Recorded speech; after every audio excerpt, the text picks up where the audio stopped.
तुमच्या सगळ्यांच्या कष्टामधनं एकदा हे राज्य माझ्या हातात द्या, सगळे भोंगे एक साथ बंद करून टाकतो.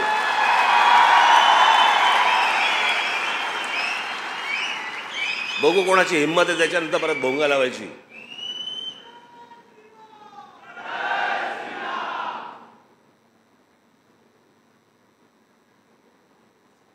त्या समुद्रावरती अनधिकृत दर्गा बांधत होते, एका रात्रीत तोडायला लावला.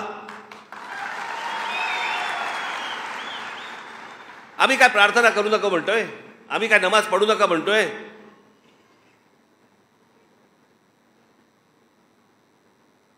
आम्ही बाकीच्या कुठच्या गोष्टींना हात घालतोय? अरे समुद्रावरती हळूहळू हळूहळू सुरू करताय.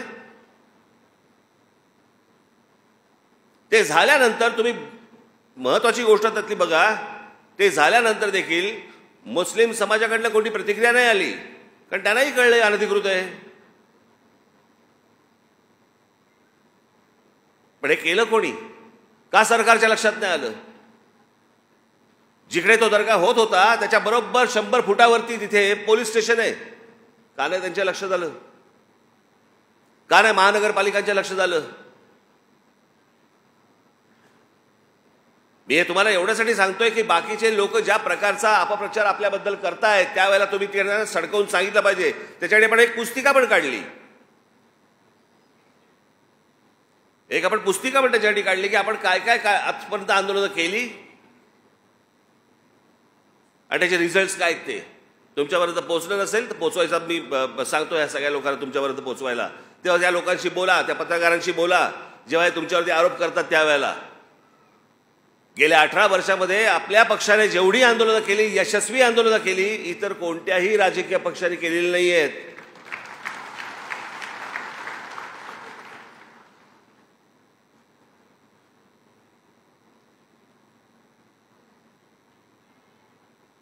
हे सगळं चालू आहे ज्यावेळेला मी एखादी गोष्ट बोलतो आणि तुम्ही ज्यावेळेला रिॲक्ट होता त्याच्यावरती.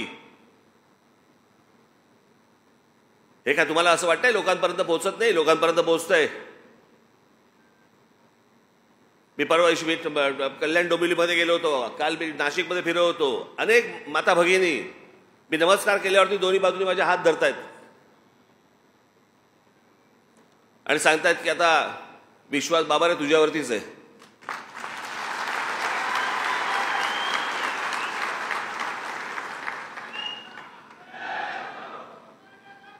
तर विश्वास टिकवणं हीच सगळ्यात महत्वाची गोष्ट आहे आणि हीच मला असं वाटतं वर्धापन दिनी आपण शपथ घेणं गरजेचं आहे की बाकीच्यांनी जो विश्वास घालवलेला आहे, ज्या प्रकारचं राजकारण सुरू आहे, कोण कुठे आहे तेच कळत नाही. म्हणजे कोणाचंही नाव घेतलं तर विचारावं लागतं कुठे आहे म्हणजे तो. त्याशी मला एका नाट्य संमेलनामध्ये 5 नगरसेवक भेटायला आले. नमस्कार साहेब, आम्ही राष्ट्रवादीचे नगरसेवक. म्हटलं बरं, कोणाचे? तर त्यातले 3 बोलले आम्ही शरद पवारांचे, 2 बोलले आम्ही अजित पवारांचे. पण आले होते एकत्र. माझं अजूनही ठाम मत आहे सगळे आतून एकच आहे.